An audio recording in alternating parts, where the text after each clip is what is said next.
नमस्कार, स्वागत है आपका टीवी 24 नेटवर्क में और मैं हूं अजय सिन्हा। मान लीजिए आप 100 आदमियों को रोज खाना खिलाते हैं और उस खाने का जो खर्चा आता है वो रोज के हिसाब से 20,000 रुपए का आता है। और अगर आप महीना भर किसी को खाना खिलाते हैं तो लगभग 6 लाख रुपए आपका महीने खर्चा आएगा। और सोचिए ये एक टाइम का है, और अगर कोई 3-3 4-4 बार दिन में खाना खिला रहा है और बढ़िया बढ़िया खाना मिल रहा है तो फिर खर्चा अपने आप बहुत ज्यादा आएगा।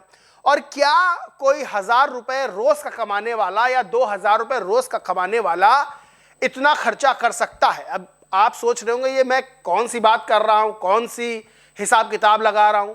दरअसल सीजेपी का प्रोटेस्ट हुआ तो उस दौरान कुछ चेहरे बहुत ज्यादा लाइमलाइट में रहे।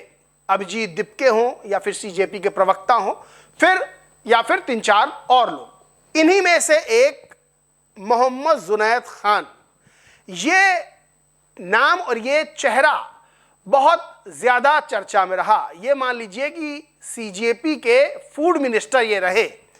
इनको देखा गया कि ये खूब खाना लोगों को खिला रहे हैं, और जो आंदोलनकारी आ रहे हैं जिसमें छात्र भी शामिल हैं, जिसमें और राजनीतिक दलों से जुड़े हुए लोग शामिल हैं, सबको ये खाना खिला रहे थे। लोगों ने तारीफ की कि बहुत अच्छा जुनैद भाई काम कर रहे हैं। लेकिन अब सवाल ये खड़े हो रहे हैं कि जुनैद भाई के पास आखिर इतना पैसा आया कहां से। ये बताया गया कि जुनैद भाई मोबाइल की दुकान है, मोबाइल रिपेयरिंग का काम करते हैं और 500-600 रुपए इनकी रोज की कमाई होती है। लेकिन जिस हिसाब से जुनैद भाई खाना खिला रहे थे वो अपने आप में लाखों का खर्चा था। तो जुनैद भाई के पास पैसा आया कहां से? और जुनैद भाई को अगर छोड़ दीजिए तो इस आंदोलन में तमाम ऐसे वीडियो सामने आए, दावे सामने आए जिसमें कहा जा रहा था कि बाहर बाहर से ऑर्डर किया जा रहा है और सबवे का बर्गर, पिज्जा और तमाम ऐसे खाने जो आम आदमी जल्दी नहीं खाता है, अफोर्ड नहीं कर पाता है, ये महंगा होता है, लेकिन वहां भर भर के आ रहा था और ये पता नहीं चल रहा था कौन भेज रहा है। लेकिन जुनैद भाई चूंकि लाइमलाइट में रहे, शुरू से खाना खिलाते रहे लोगों को, तो अब ये सवाल खड़े हो रहे हैं कि जुनैद भाई के पास पैसा आया कहां से। और अब इसी मामले में उत्तर प्रदेश की पुलिस यानी योगी आदित्यनाथ की पुलिस की भी एंट्री हो गई है। दरअसल अब उत्तर प्रदेश पुलिस तमाम चीजें पता कर रही है। जुनैद भाई चर्चा में रहे, जंतर मंतर पर आंदोलन होता रहा, वो लोगों को खूब खाना खिलाते रहे, पानी, खाना और तमाम चीजें उपलब्ध कराते रहे, खूब चर्चा में रहे, बहुत लोग उनकी तारीफ भी करते रहे।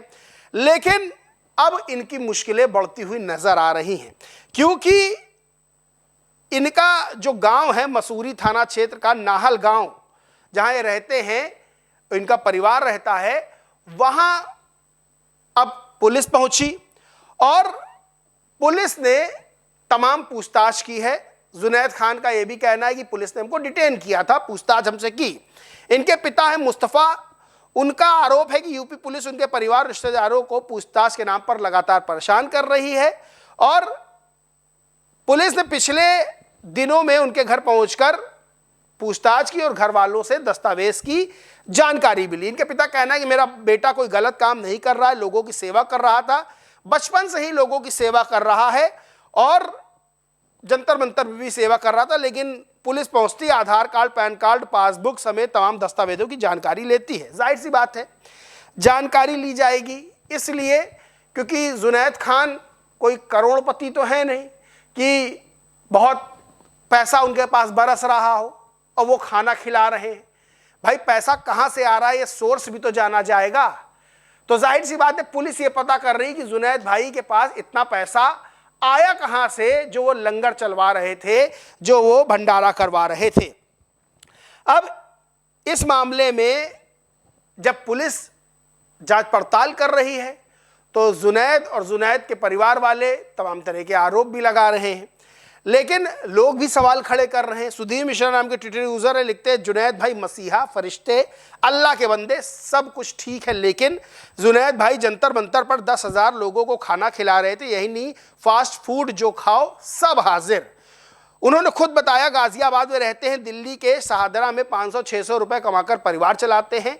इसी छोटी सी दुकान से वो कैसे लाखों रुपए खर्च कर रहे हैं। अब गाजियाबाद पुलिस ने जुनैद भाई से हिसाब मांगा कि आपने जंतर मंतर पर कितने लोगों को खाना खिलाया, कितने पैसे लगे और वो पैसे कहां से आए। बस अपने जुनैद भाई को हिसाब देना है। पुलिस जुनैद भाई को तलाश रही है। जुनैद भाई भागे भागे क्यों घूम रहे हैं, बस हिसाब मात्र तो मांगा है। कौन संस्थान से पैसा आया, कौन फाउंडेशन है, अरे सरकार को ऐसे लोगों की ज़रूरत है। जाहिर सी बात है, इतना खाना खिलाया गया तो पैसा कहाँ से आया, ये हिसाब किताब तो अब देना होगा। क्योंकि ऐसा तो है नहीं कि आसमान से पैसा आ रहा है या कोई पेड़ है उसको हिलाया और नोटों की बारिश हो गई। तो जुनैद खान को अब हिसाब देना होगा और योगी आदित्यनाथ की पुलिस अब उस हिसाब किताब को जानना चाह रही है, उस सोर्स ऑफ इनकम को जानना चाह रही है जिसकी वजह से ये लाखों लाख रुपए खर्चा किए गए। अच्छा, जुनैद भाई इस चीज से ही परेशान नहीं है कि पुलिस पूछताछ कर रही है। जुनैद भाई इसलिए परेशान है कि सीजेपी के नेताओं ने जुनैद भाई को याद ही नहीं किया, भूल गए। दरअसल प्रदर्शन हुआ, प्रदर्शन के बाद शिक्षा मंत्री धर्मेंद्र प्रधान ने इस्तीफा दे दिया। इस्तीफा दिया तो एक बड़ी जीत हुई, सीजेपी की भी हुई, छात्रों की भी हुई। तो सीजेपी के नेता और उनके समर्थक पार्टी करते हुए नजर आए। लेकिन जुनैद भाई का ये आरोप है, ये दुख है कि जुनैद भाई को पूछा ही नहीं गया। जुनैद भाई कहते हैं सीजेपी के नेता मुझे पूरी तरह नजरअंदाज कर रहे हैं, वो मेरे संपर्क में नहीं है। अगर आप किसी जानवर को 24 घंटे भी अपने पास रखें तो आपको उससे लगाव हो जाता है, जबकि मैं एक इंसान के तौर पर 35 दिनों तक उनके साथ रहा। मैंने 35 दिनों तक उन्हें खाना खिलाया, यानी कि आगे कुआं पीछे खाई वाली स्थिति है। अब सीजेपी को खाना खिलाया, तमाम लोगों को खाना खिलाया, वो जुनैद भाई को भूल गए, पूछ नहीं रहे। दूसरी ओर जुनैद भाई ने इतना खाना खिलाया, वो पैसा कहाँ से आया, अब उत्तर प्रदेश की पुलिस ये जानना चाह रही है। तो जुनैद भाई की मुश्किलें बढ़ती हुई नजर आ रही हैं और अब उनको हिसाब किताब या तो देना होगा या फिर उनको अब बहुत चीज़ों का कानूनी तौर पर सामना करना होगा। इस पूरे मामले पर आप क्या सोचते मानते, कमेंट करके जरूर बताएं। वीडियो अच्छा लगा हो तो लाइक करें, कुछ शेयर करें और चैनल को सब्सक्राइब नहीं किया तो सब्सक्राइब करके बेल आइकन जरूर दबा लें। धन्यवाद।